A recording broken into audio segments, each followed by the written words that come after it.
一下数一下30มื้อเฮ้ยไกคูณแม่มือ200,000ปลายดักได้แหละอันเดือน6ล้าน5เป็นบ่然后哥姐们我看一下呢我给他呢计算一下呢6ล้าน5แม่นบ่3-4มื้อแม่นบ่3อีก5มื้อแม่นบ่ยืน1แม่นบ่ล้างอันนี้80เอาเฮอเจ้า10,000ก็ได้บ่เอาแล้วเนาะถือแล้วป่ะเอาเบิ่งก่อน我已经算给他了เอาไปเวียวันที่3เนาะครับวันที่13แล้วเฮาหยุดนะแล้ววันนี้ถ้าเอาดอกรักษามาวันที่9มาให้ตอนนั้นนี่นั่นแหละเฮาเฮ็ดฮอดวันที่8เนาะมื้อนั้นเอาเงินเนาะแม่นวันที่8เอาเงิน10เนาะสิเจ้าไล่เฮาเนาะมื้อเนาะมื้อนั้นต้อง10แล้ว对了吧อยู่คนจักแค่ว่าคุณ8ก็ถึกอยู่ล้าน6แล้วบัดนี้เฮาล้าน3มื้อนั้นเนาะล้าน6แม่นบ่80,000แม่นบ่มื้อนั้นเฮาเบิกอันล้าน3เนาะแต่เอาเฮ็ด80,000นะแล้วเฮาเอาเงินบ่มื้อนั้นน่ะเป้เอาเงินละค่อยก็เอาเปลี่ยน9ก็9 4สิส่งสิสร้างโอเคล่ะ4บ่มีแฮแม่นบ่แม่นบ่แม่นแม่นละถือละ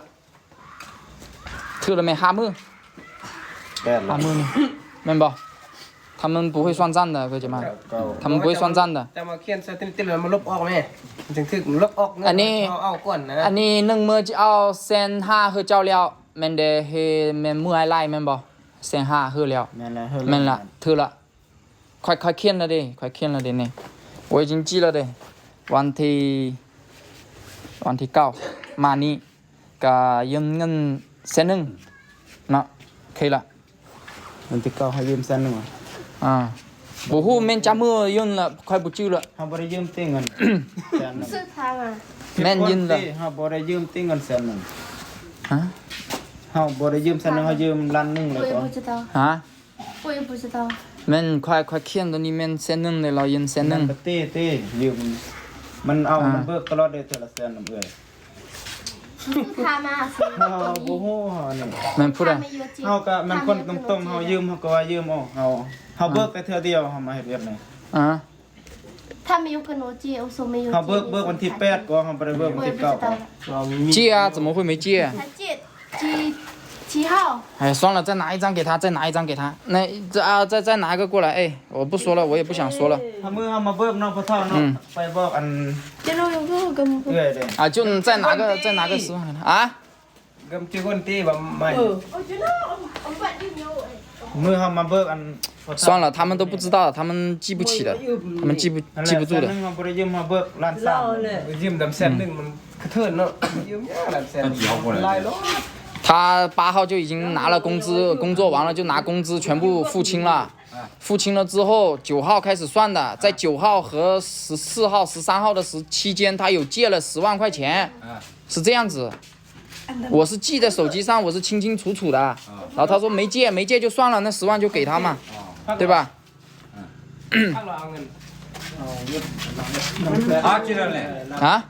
是那个不做保护的那个人，他不是想拿了一笔钱，是昨天前天碰到他的，就是他没来的那天呢，就是叫那个船长没来的那个男孩子，他不是也借了钱？他也借了，对，算了，就这样吧，给他吧，无所谓了。我不知道的。最好呢，用自己的他签名字。你借一下交给他哎呀，他看他不知道，有的说对不对，他ลบออกเนาะ他们不会算账的，算了，我也不想讲了，就这样吧，这样吧。ยังเดือน300,000ว่าลบออกสิตัวเอาก่อนนะเอาล้าน3นี่มันลบออกล้าน3นี่我看他咋算的。ล้าน3แสนเนาะตกก้าหันบ่ไล่ก็ได้ตกก้าหันก็คันละเป็นเดือนเนาะเป็นเดือนแม่นเป็นคันละเป็นมื้อบ่คือกันแม่นบ่เดือนแม่นเดือนนึงแม่น我也不知道管他呢他要多少我们都给他好吧要多少给他算了他们就是买个菜你就是买个45万的菜我给他50万他还要拿计算器算的有些没办法他们6ล้าน5ก็ถึกซะแม่น แม่น 210ก็แม่นซะ อ่าบ่แม่น204ผู้ใดจิแม่น204แน่6ล้าน5แม่นบ่6ล้าน5 650万除以30天是21万，送先送先16,000 216啊，不是后边零太多了，对多加一个零就炸没影了。他们的零太多了。เราเฮ็ด5มื้อก็ไล่ตัว5มื้อเลยตัวนั้น ตัวห้ามื้อนี่เฮาบ่ว่า ไล่มือ เฮาได้ เส้น216,000ก็ถึงอยู่ล้าน7ป้าย 那这个给了呢，那我这个有记住的这个，1、2、3、4、5、6、7、8、9、10、11、12、13、14。那อันนี้แม่นบ่นะ我已经拍了视频 นั่นแหละเฮาเอาล้าน3เด้อ ล้าน ตีซื้อในเกือบบ่ตุ้ย 3ล้าน3ถือแล้วป่ะ นั่นแหละถึยังแต่ว่ายัง300,000เด้อเพราะว่า ฮะ ไอ้ไล่มือ200,000นั้น16,000ให้เฮามันบ่ อันนี้ล้าน3เส้นถือแล้วป่ะ ถึงแล้วแต่เงินมันยังบ่หมดเดือนตามเฮาเรียกอะนะ อ่า บ่ได้เฮาสิไล่ตัว8มื้อตอนเฮามาเบิกอันนี้เนาะไอ้ว่ามื้อ216,000มันบ่ 哥姐们，这个已经给了，这个也是给了，我也给了的。嗯， นี่ 晚上30天算。 มันออกอยู่ล้าน700,000แต่ไอ้เฮาอันล้าน300,000ก็ยัง300,000นั่นบ่ว่าเอื้อยอ๋อว่ามันสดๆ 怎么又不对呢？啊？ ตุ้ยแต่ตีซื้อถ้า ไม่เอาเลย เสียนี่คือบ่ตุ้ย 不免老只拗ในนึงมีหยังเงินละบ่จื้อละเอามือละเข้าใจบ่จ่ายมือแล้ว อันนี้มันถือแล้วเราก็ว่าถือแล้ว他上次说这个钱他说不对上次给了他了上次给了他了他自己不知道是借了什么的哥姐们他又说我们又少给他了 เอาเบิกเอาบ่หมดเด้เฮาว่านะ 这个很麻烦，哦 มือตัว 还是一天一天喝了 man อันนี้上次的安娜你跟他说上次的就不要再讲上次给的钱又少给了上次都已经给清楚了700,000บ่นั่นนะ 啊 ต้มหั่งมันก็แต่มันมือ 要可能要叫村长来送了。 แม่ 啊 เอ้ยเฮาล้าน300,000เฮาว่าได้เลยว่าทำ แกคูณมา200,000 กันเลย เคยทำมายนต์ครัว แกคูณ200,000还是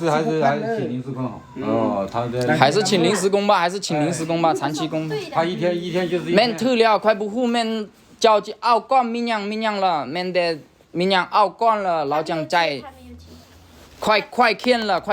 แม่นแต่快ทิ่มละฮู้บ่ 他第一次那个他说他什么 นี่อันนี้แม่นถือแล้วเจ้าก็ว่าแม่นถือแล้วอันนี้ก็บ่ว่าละเข้าใจบ่เจ้าอันนี้เด้อันนี้ถือแล้วแม่นบ่ ถึกแล้ว ถือแล้วแม่นบ่ทันละอันนี้แม่น 他说他那些那个第一次那个还有钱不对没有不对没有不对 อันนี้มันเฉพาะห้าม 先离开一下好的可以นะยังตอนนี้ยังบ่พอ 8天那个他说还不对มือ200,000 哪个8天啊 มาไล่8มื้อ 第一次他去拿 เซอ 钱 ร์เฮาล้าน3 ถึงล้าน7นั่นแหละ ระวังเวลาเจ็ด ว่าสบ่ฮู้ 第一天他去这次拉去的，那里没有时间的， เจีย 拍了有时间了，你跑不掉 เจีย 的。 เฮาจด มีแต่บ่ฮู้มีแต่นึ่งเมื่อส่งเมื่อบ่มีมาเด้แม่นแต่เราคนนึงเราว่าเอาเปลี่ยนเดือนเราจะมามีแต่ส่งเมื่อบ่มีมา เฮาก็บ่ฮู้เด้ แหน่ แม่ก็บ่ว่าเป็นเงินเท่าใดเด้เราว่าสิเป็นเดือนก็ไปเฮาก็ไป 呢你们这讲的我也搞不清楚了อันนี้ 他来舅舅舅舅他好像是有2天没来上班嘛1天还是2天他是说他要做长期工他才来的是这样的付给他了对我们已经付掉了呀他说第一次那个你挣钱不对没有不对啊没有转啊我都是现金给他我拍视频了的他说8天的不对他说บ่มีให้ได้เปมือบ่มีให้ได้เปมือมี 第一次那个แม่น 他说不对钱给你，他马上，快太糊了我儿子钱给你，他马上又怎么不对呀拍视频的，哎， เอาให้รอดก่อน 他给你，他在拍视频。 นำเรื่องเอาว่าเอาล้าน3เราเอ้ยก็ให้เอาล้าน3ก็ยัง300,000เอา แต่ละ เดียวเอ้ยก็สิจดไว้ แม่นล้าน3เด้ล้าน3ก็ถือแล้วเจ้าก็ว่าถือแล้วโอเคละ แต่นั้นไป8 เข้า มื้ ใจ อ ตัวว่าแม่นละตัว8มื้อ 8มื้อละตู้ บ่แม่เฮบ่เฮบ่ฮอเปมือมีแต่สมมือว่า1มื้อ2มื้อบ่มีเฮ快就 วันที่2กับวันที่1บ่เฮ็ดเอาเฮ็ดวันที่3วันที่13 嗯， แต่ฮอดวันที่8เฮามาเบิกบวง1แล้วบัดนี้ไล่ค่าตัว8มื้อหัน 不烫了，快摘了个不要烫了，摘么交个白熬了 OK 了，个不烫了，明不？มื้อนี้摘了交个ว่า OK 快个ว่า OK 个不烫了，明不？มันถือหรือบ่ ทำแท้นะเฮาเบิกเฮาสิมาทำเองบ่กล้าทำ 他这里给你就ก็เดี๋ยวเอ้ยสุดเทียน 那他们自己记不住哥姐嘛，他们自己记不住，他们要找我 ไอ้ไปเฮ็ดเวียกมื้อ 那个 ตัวแล้วที่1หันน้องเฮอหมดตัวน้องไล่หมด แม่นไล่มือแล้ว ตัวนั้นไล่หมดแล้วก็ไล่แล้วก็ถึกเท่านั้นก็เอาคือเท่านั้น แม่นเจ้าก็ว่าถือโอเคละค่อยก็ว่าถือแม่นค่อยใจไล่ละค่อยก็บ่ว่าเจ้าว่าเจ้าบ่มีเอาละเจ้าก็บ่ว่าก็โอเคละแม่นบ่ใจก็โอเค了เจ้าก็ว่าโอเคค่อยก็ว่าโอเคค่อยก็ถ่ายรูปนี่ๆ我给他看看呢我还好我拍了视频呢 แม่นแล้วมื้อนั้นเฮามาเบิก แน่ มาเบิกเฮาก็บ่เที่ยงเฮาเอาล้าน3มื้อนั้นน่ะ 呢1 2 3 4 5 6 7 8 9 10 มันไล่มันก็ถึกกันนั่น 那我说对了，他也说 OK 了，那就可以了，对不对？